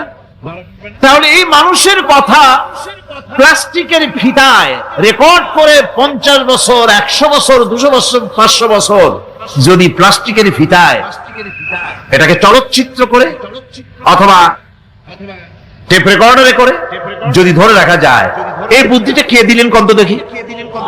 সবাই কন্যা এই বুদ্ধিটা দিলেন কে? যে আল্লাহ রাব্বুল আলামিন মানুষের মাথায় বুদ্ধি দিলেন, যার দ্বারা সে মানুষের কথাবার্তা অ্যাক্টিভিটি সব ধরে রাখতে পারে। সে আল্লাহ রাব্বুল আলামিন বুঝি আপনার আমার কথা এবং আপনার আমার অ্যাক্টিভিটিস কে তিনি বুঝি ধরে রাখতে পারবেন না কিয়ামত পর্যন্ত? পারবেন কিনা? সেজন্য রব্বুল আলামিন বলেন, মা ইয়ালফিযু মিন কাওলিন ইল্লা লাদাইহি রাকীবুন আতীদ। সমস্ত কথা রেকর্ড হচ্ছে। সুবহানাল্লাহ কোন জোরে! সমস্ত কথা রেকর্ড হচ্ছে, একটা কথা বাদ যাবে না। মুখ আছে বলেই কথা বলবেন তা না, হিসাব করে কথা বলতে হবে। গীবত গাওয়া যাবে না, মিথ্যা কথা বলা যাবে না, মিথ্যা ওয়াদা করা যাবে না। মিথ্যা ওয়াদার তো মৌসুম এসে গেছে। কি কোন বোঝেন কথা? হ্যাঁ, মিথ্যা ওয়াদা মৌসুম এসে গেছে। এখন মৌসুমে বাহার, মিথ্যা বলার। কত সুন্দর সুন্দর ওয়াদা, সোনা দিয়া রাস্তা বানায় দেবো। অভুক্ত মানুষদের বলা হয় না খেয়ে মরবেন না, কিন্তু কি খেয়ে মরবে তাও কয়। আমরা যদি যাইতে পারি তাহলে মটকির মতো রসগোল্লা বানাই, গরুর গাড়ির চাকার মতো জিলাপি বানাই, খাইতে গিয়ে হা করে চিত হয়ে থাকবে। কত রঙিন রঙিন কথা। মিথ্যা ওয়াদার সময় ভাইরা আমার, পরকাল যদি বিশ্বাস করে সেই ব্যক্তি কিছুতেই মুখ আছে বলেই যা খুশি বলবে না, পরনিন্দা করবে না, পরচর্চা করবে না, হাত আছে বলেই যা তা লিখবে না। ঘটনা হইল একটা, লিখলো আর একটা। কলম একটা আছে বলেই যা খুশি তা লেখা যায় না, মুখ আছে বলেই যা খুশি তা বলা যায় না, চোখ আছে বলেই যা খুশি তা দেখা যায় না। গরু খাওয়া জায়েজ করা হয়েছে বলে গরুর লেজ থেকে মাথা পর্যন্ত পাইকারি দরে সব খাওয়া যায় না। গরু খাওয়া হারাম না হালাল? হালাল। পাইকারি দরে লেজ থেকে মাথা পর্যন্ত সব খাওয়া হালাল না। ওর মধ্যে আল্লাহ কিছু হারাম রেখে দিছে, সেগুলোকে বাইসে খাইতে হবে। আল্লাহ দেখতে চান পাইকারি দরে জমের খাওয়া খাও না আমার হারাম গুলি বাদ দিয়া খাও, নিষেধ করা গুলি বাদ দিয়া খাও। মুখ আছে বলেই যা খুশি তা বলা যাবে না, কান আছে বলেই যা খুশি তা শোনা যাবে না, চোখ আছে বলেই যা খুশি তা দেখা যাবে না, হাত পা আছে বলেই যা খুশি তা করা যাবে না। সবটার পেছনে আল্লাহ রাব্বুল আলামিনকে ভয় করা লাগবে। মহান আল্লাহ রাব্বুল আলামিন বলে, বান্দারে তোমার সমস্ত কার্যাবলী এমনকি তোমার চাহনিটা পর্যন্ত কার দিকে কি নিয়তে তাকায়ছো কেউ জানে না, আমি আল্লাহ রাব্বুল আলামিন জানি। وَيَعْلَمُ خَائِنَةَ الْأَعْيُنِ وَمَا تُخْفِي الصُّدُورُ। তোমার অন্তঃকরণ কি জিনিস গোপন করে আর তোমার চক্ষু কি লুকোচুরি খেলে আমি টের পাই। সুবহানাল্লাহ বিহামদি। চশমার ফাঁক দিয়া কি দেখো, কারে দেখো, কি নজরে দেখো, সানগ্লাস পরিয়া কেউ ঠিক পায় না, আমি ঠিক পাই। সুবহানাল্লাহ, জোরে কোন সুবহানাল্লাহ। সুতরাং চোখের নজরের হিসাব হবে, হাতের কাজের হিসাব হবে, পায়ের চলার হিসাব হবে, আপনার বলার হিসাব হবে, মুখে যা বলেছেন, যা করেছেন, হাত পাও দিয়ে যা করেছেন সবকিছুর হিসাব হবে কিয়ামতের দিন। আল্লাহর দরবারে সবকিছু উপস্থিত হবে, কোন জিনিস বাদ পড়বে না। فَمَن يَعْمَلْ مِثْقَالَ ذَرَّةٍ خَيْرًا يَرَهُ وَمَن يَعْمَلْ مِثْقَالَ ذَرَّةٍ شَرًّا يَرَهُ। ছোট্ট একটা ভালো কাজ যদি করো তাও হাজির করা হবে সামান্যতম ভালো কাজও তোমার বাদ পড়বে না, আর ক্ষুদ্রতম কোন খারাপ কাজ করলে তাও উপস্থিত করা হবে সব তোমার সামনে, কোন জিনিস বাদ পড়বে না, সব দেখতে পাবে কিয়ামতের দিন। ভালো কাজটাও আর খারাপ কাজটাও আল্লাহর কাছে সেদিন আল্লাহ পাক মানুষের সামনে উপস্থিত করে দিবেন। আল্লাহ পাক বলছেন সেদিন এই জমিন তার ভিতরে যা লুকায়িত ছিল জমিন সব বের করে দেবে। কান্নাহুম জারাদুম মুনতাশির। টিড্ডি ফড়িংগুলি পোকাগুলি মাটির থেকে যেমন বেরোয় এ মাটির ভিতরে যা আছে কিয়ামতের দিন সব মাটি বের করে দেবে। ইযা যুলজিলাতিল আরদু জিলজালাহা ওয়া আখরাজাতিল আরদু আসকালাহা ওয়া ক্বালাল ইনসানু মা লাহা। এ জমিনকে ঝাঁকি মারা হবে প্রবল এক ঝাঁকুনি, প্রবল এক ঝাঁকুনিতে এই পৃথিবীর মধ্যে যা কিছু আছে সব বেরিয়ে যাবে। সুবহানাল্লাহ কইতে ইচ্ছা করে না মিয়ারা? এক ঝাঁকুনিতে পৃথিবী সব বের করে দেবে। মানুষ হয়রান হয়ে বলবে কি হয়েছে, এ মাটির হলোটা কি? আমার বন্ধুগণ, মানুষ হয়রান হয়ে গিয়ে বলবে মাটির কি হলো? আল্লাহ রাব্বুল আলামিন বলেন ইয়াউমাইযিন তুহাদ্দিসু আখবারাহা বিআন্না রাব্বাকা আওহালাহা। জমিনের উপরে যা ঘটেছে জমিন তা সব বের করে দেবে, সব প্রকাশ করে দেবে। আর এটা এই জন্য হবে যেহেতু তার রবের হুকুম হয়েছে, তার রব হুকুম করেছে বের করে দে। জমিনের ভিতরে আছে যা সব বেরিয়ে যাবে, আকাশ ভেঙে পড়বে, পাহাড় উড়ে যাবে, জমিনের ভিতরে যা আছে সব উপরে চলে আসবে। পৃথিবীতে সব শেষ, কিচ্ছু নাই, আকাশ নাই, পাহাড় নাই, সমুদ্র নাই, সব একাকার, চন্দ্র নাই, সূর্য নাই, তারকা নাই, গ্যালাক্সি নাই, মহাশূন্য নাই, সব শেষ। আল্লাহ রাব্বুল আলামিন সমস্ত ফেরেশতাদেরকে শেষ করে দিবেন, সকলের মওত হয়ে যাবে, কেউ আর থাকবে না। এমনকি হযরতে আজরাইল মালাকুল মউত তিনিও থাকবেন না, সব আল্লাহ রাব্বুল আলামিন মৃত্যু করে দিবেন। এরপরে আল্লাহ রাব্বুল আলামিন একা তিনি বলবেন ইয়া দুনিয়া, ইয়া দুনিয়া আইনা আনহারুকি, এ পৃথিবী তোর সেই সমুদ্রগুলো কোথায়, নদীগুলি কোথায়? ইয়া দুনিয়া আইনা আশজারুকি, হে দুনিয়া তোমার গাছগুলি কোথায়? এত বন বনানি, এত গাছ ছিল। ইয়া দুনিয়া আইনা জিবালুকি, হে পৃথিবী তোর জমিনে যত পাহাড় ছিল পাহাড়গুলি কই? যত স্বৈরাচার ছিল জমিনের উপরে, যারা স্বৈরাচারী মনোবৃত্তি নিয়ে মানুষ ধ্বংস করেছে, দেশ ধ্বংস করেছে, মায়ের বুক খালি করেছে, ওই স্বৈরাচারগুলি কই? কোনো জবাব নাই। আল্লাহ পাক এর পরে বলবেন লিমানিল মুলকুল ইয়াউম, কার রাজত্ব? আজকে রাজত্বটা কার? আল্লাহ তিনবার আওয়াজ দিবেন, আজকে রাজত্ব কার? আল্লাহ পাক যখন তিনবার করে ডাক দিবেন, কোনো জবাব নাই, কোনো জবাব নাই। কে জবাব দেবে? আল্লাহ রাব্বুল আলামিনের সামনে কার ক্ষমতা আছে কথা বলার? কেউ তো নাই, সব শেষ। আল্লাহ পাক বলবেন লিল্লাহিল ওয়াহিদুল কাহ্হার, একমাত্র পরাক্রমশালী আল্লাহ রাব্বুল আলামিনের রাজত্ব আছে। সেই হাসরের মাঠে আমাদের সকলকে উপস্থিত হয়ে যেতে হবে। কেউ আমরা এখান থেকে বাঁচতে পারবো না, সবাইকে উঠতে হবে। অপরাধীরা সেখানে অসহায় হয়ে যাবে, অপরাধীরা অসহায় হয়ে যাবে। আল্লাহ পাক বলেন فَإِذَا جَاءَتِ الصَّاخَّةُ يَوْمَ يَفِرُّ الْمَرْءُ مِنْ أَخِيهِ وَأُمِّهِ وَأَبِيهِ وَصَاحِبَتِهِ وَبَنِيهِ।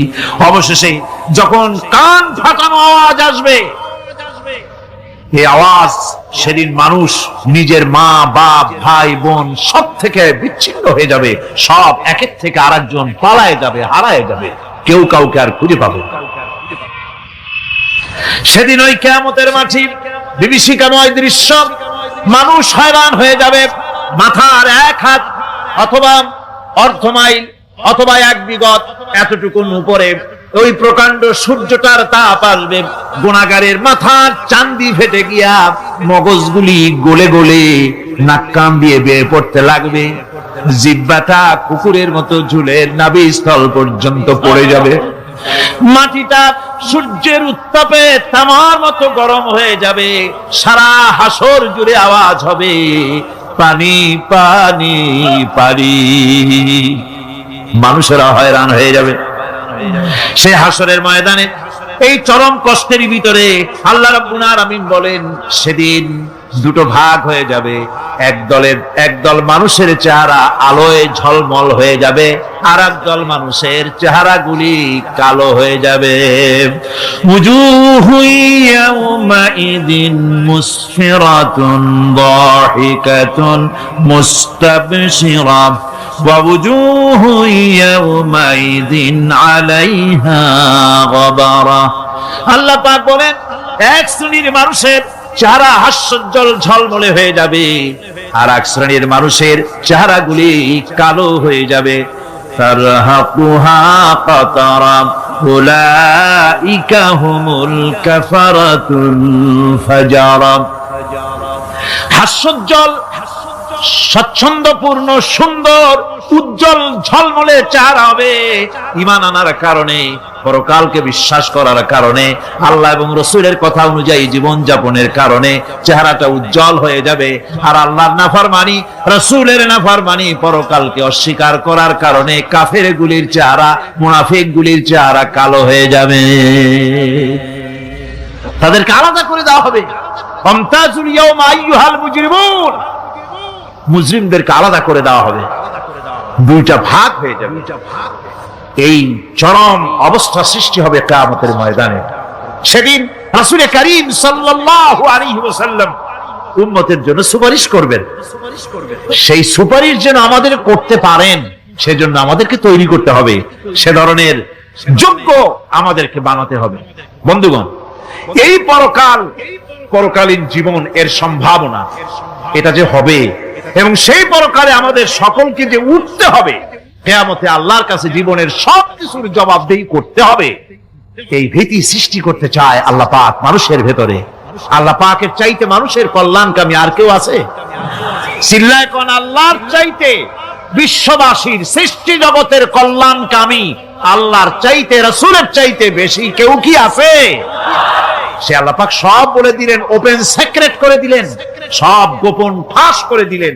কেমনে বিচার হবে, কেমনে কিয়ামত অনুষ্ঠিত হবে, কেমনে কি হবে, সব খুলে খুলে আল্লাহ পাক বলে দিলেন আমাদেরকে ভালো হওয়ার জন্য। ربنا ظلمنا أنفسنا وإن لم تغفر لنا وترحمنا لنكونن من الخاسرين ربنا لا تزغ قلوبنا بعد إذ هديتنا وهب لنا من لدنك رحمة إنك أنت الوهاب। أي الله تعالى হাজার হাজার মুসলমান নরনারী ঠান্ডাকে উপেক্ষা করে তোমার দ্বীনের কথা শোনার জন্য, কোরআনে কারীমের কথা শোনার জন্য এই মাঠে এসে হাজির হয়েছে। আল্লাহ তুমি দয়া করে মেহেরবানি করে আলোচনার সওয়াবটুকু হুজুরে পুরনূর সাল্লাল্লাহু আলাইহি ওয়াসাল্লামের রূহ মুবারকে পৌঁছে দাও।